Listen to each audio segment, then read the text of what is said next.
Assalamualaikum warahmatullahi wabarakatuh. Oke, selamat siang Ananda. Sekarang berjumpa lagi dengan Ayah dalam pembelajaran pendidikan lingkungan hidup. Oke, materi hari ini Ayah akan menyampaikan tentang menyenangi pola hidup sederhana. Nah, waktu minggu kemarin Ayah sudah menyampaikan materi tentang apa itu pola hidup sederhana. Nah, untuk kali ini kita akan fokus bagaimana kita menyenangi dan apa yang harus kita lakukan agar kita bisa hidup sederhana ya. Nah, materi hari ini yang pertama adalah hidup sederhana dengan mengurangi sampah. Kemudian yang kedua, hemat uang jajan. Dan yang ketiga, bersikap konsumtif. Nah, ini 3 materi ini ya. Kemudian, Ayah sampaikan materi yang pertama dulu. Apa yang dapat kita lakukan agar lingkungan kita tetap terjaga? Nah, ini pertanyaan. Kira-kira apa jawabannya? Nah, jawabannya adalah salah satunya adalah dengan mempraktikkan pola hidup sederhana. Jadi yang harus kita lakukan agar lingkungan kita tetap terjaga sehat itu yaitu dengan mempraktikkan pola hidup sederhana itu ya. Nah, dengan pola hidup sederhana berarti kita tidak berlebih-lebihan dalam memenuhi kebutuhan. Arti di sini nih Ayah garis bawahi berlebih-lebihan itu tidak berlebih-lebihan dalam pengeluaran sehari-hari. Artinya uang jajan tidak berlebihan ya, atau kalau dikasih uang lebih dijajankan banyak. Nah, itu tidak berlebihan. Kemudian dengan mempraktikkan pola hidup sederhana secara tidak langsung nih, kita tidak membebani alam. Artinya membebani alam itu tidak merusak alam. Jadi alam itu tenang ya, tidak tercemar, tidak kotor, tidak banyak sampah. Nah, ini efeknya ya. Nah, dengan sampah dan tidak membebani alam untuk memenuhi kebutuhan kita. Nah, itu ya. Kalau kita bisa melaksanakan pola hidup sederhana dan efek dampaknya ini akan terhadap alam, tidak membebani dengan apa? Dengan sampah. Nah, itu ya. Kemudian kedua, hidup sederhana dengan mengurangi sampah. Hidup sederhana itu bisa dengan mengurangi sampah. Ada pertanyaan di sini nih. Mengapa perilaku hidup sederhana dapat mengurangi sampah? Kenapa ini bisa mengurangi sampah? Jawabannya, karena dengan berperilaku sederhana kita dapat mengurangi sampah yang dibuang ke tempat sampah. Nah, itu ya.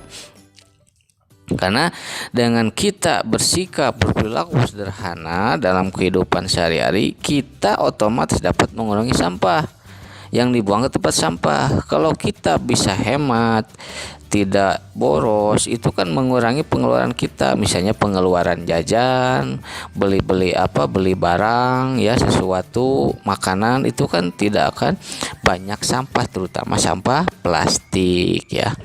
Nah, semakin banyak kita mengkonsumsi makanan atau menggunakan barang, semakin banyak pula sampah yang kita hasilkan.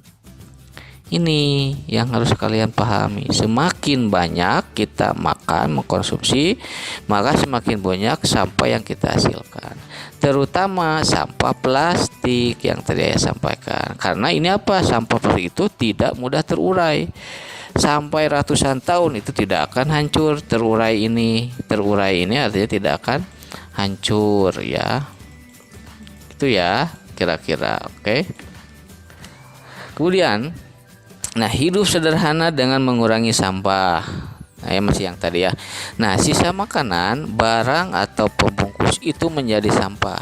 Harus diakui bahwa kita belum bisa mengelola sampah, yaitu mengelolanya agar tidak menjadi pencemar atau perusak alam. Nah, kebanyakan kita masyarakat ketika membuang sampah bekas makanan itu tidak diolah, bahkan langsung dibuang saja.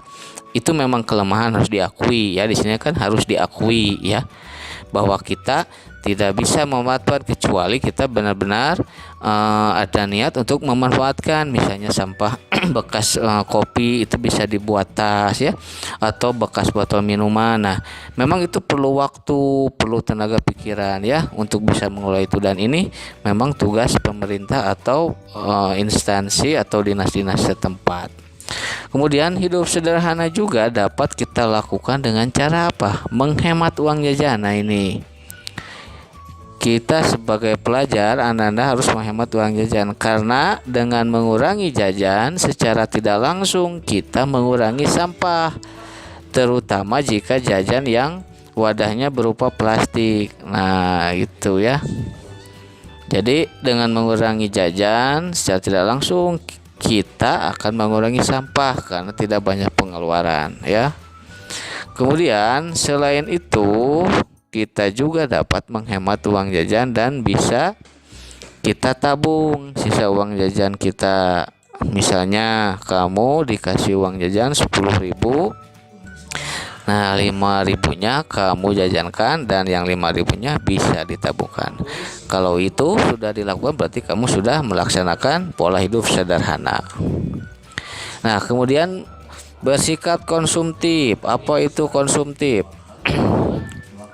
Nah, perilaku konsumtif merupakan kecenderungan manusia untuk melakukan konsumsi tiada batas, membeli sesuatu yang berlebihan atau secara tidak terencana. Artinya konsumtif itu segala sesuatu dibeli ya.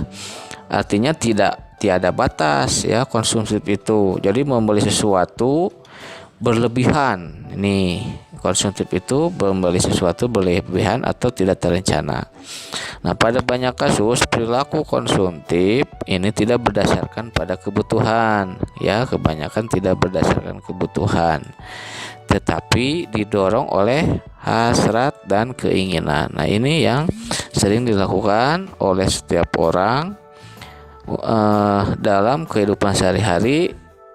Itu termasuk contoh perilaku konsumtif. Nah, kemudian berhemat dalam mengkonsumsi bahan makanan juga dapat mengurangi biaya pemerintah atau devisa ini. Nah, untuk memenuhi kebutuhan warganya, seperti kita ketahui banyak sekali barang-barang kebutuhan kita yang diimpor. Nih, yang diimpor itu yang dibeli dari luar ya. Nah, kalau ekspor itu kita mengirim ke luar negeri. Nah, jadi dengan berhemat mengkonsumsi bahan makanan bisa mengurangi biaya pemerintah atau bisa mengurangi barang kebutuhan yang diimpor. Nah, itu salah satu contohnya. Kemudian masyarakat kita juga makin terjerumus itu menjadi konsumtif dengan menggunakan produk elektronik, kendaraan, makanan dan mesin dari luar negeri karena tadi akibat dari impor ya. Kemudian jika hal ini terus-menerus berlangsung, maka kita cenderung makin konsumtif ya, makin tidak terkelola, tidak terkendali akibatnya. Nah, ini akibatnya nih, kalau semakin konsumtif, neraca perdagangan internasional negara kita lebih banyak mengimpor dibanding mengekspor. Nah, itu dampaknya kalau masyarakat di sebuah negara semakin konsumtif. Nah, berhemat bukanlah berarti mematikan kebutuhan dan keinginan kita. Nah, ini hemat ini ya. Nah, berhemat bertujuan untuk mengubah perilaku yang boros. Nah, ini berhemat ini tujuannya. Jadi artinya hemat itu bukan kita harus tidak memerlukan kebutuhan atau mengeluarkan uang atau barang atau kebutuhan, tapi ini tujuannya untuk mengubah, ini yang harus kalian paham, ini mengubah perilaku yang boros. Kemudian hidup sederhana merupakan pola hidup pandai. Nah, menghitung segala keperluan yang dibutuhkan. Jadi segala sesuatu itu harus dihitung ya. Kalau hidup sederhana itu tidak asal-asalan membeli sesuatu atau membeli kebutuhan sehari-hari. Nah, setiap manusia tentu ingin semua kebutuhannya terpenuhi. Akan tetapi biasakan pula untuk tidak merasa kecewa secara berlebihan jika ada kebutuhan yang kita perlukan tidak atau belum terpenuhi. Jadi kalian jangan kecewa kalau setiap kebutuhan kita tidak terpenuhi, itu artinya bukan tidak terpenuhi tapi belum ya. Nah, jadi itu sikap hemat itu harus kita laksanakan, harus kita lakukan dalam sehari-hari. Nah, tugasnya hari ini adalah perhatikan. Nomor 1, jelaskan apa yang dimaksud dengan sikap konsumtif. Nah, tadi kan ada dijelaskan ya. Kemudian yang kedua, apa dampak bagi negara jika masyarakat berperilaku konsumtif? Apa dampaknya nih? Nah, nomor 3, bagaimana cara mempraktikkan pola hidup sederhana dalam mengurangi sampah? Cara mempraktikannya bagaimana nih dalam mengurangi sampah nih? Kamu ambil contohnya satu aja ya. Kemudian yang nomor 4, apa dampak jika kita bisa menghemat uang jajan? Apa dampaknya nih? Jelaskan secara rinci dan jelas. Apa akibatnya jika kalian bisa menghemat uang jajan? Nah, itu nomor 4. Nomor terakhir, jelaskan perbedaan sampah organik dan anorganik. Nah, ini sampah kan ada 2 ya. Nah, itu jelaskan oleh kalian. Silakan kerjakan di buku tugas kalian, nanti hasilnya dikirim ke classroom. Terima kasih, itu saja materi hari ini untuk PLH. Mudah-mudahan ada manfaatnya. Wassalamualaikum warahmatullahi wabarakatuh.